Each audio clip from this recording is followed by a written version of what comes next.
When it comes to jig fishing, any time of year really, but pitching jigs, vertical jigging, you know, there's certain rods that I really like using. This one happens to be a St. Croix Legend X.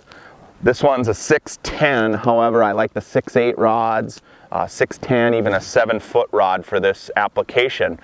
But one of the key elements to fishing this rod is using a braided line with a fluorocarbon leader.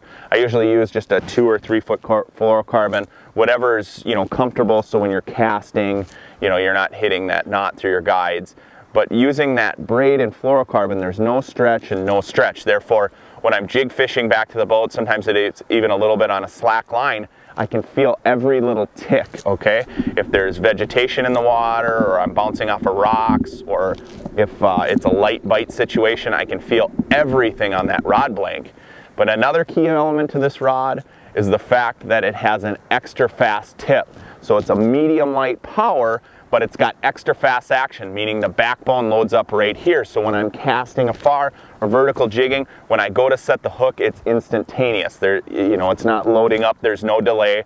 And when you're jig fishing like this, especially when you're pitching and there's wind, you know, you want to feel that rod load up. There's a fish right there. There he is. See how that rod loads up right at the tip? There's no delay in the power whatsoever. Here comes that walleye. But just like that, this is the ideal jigging rod for me.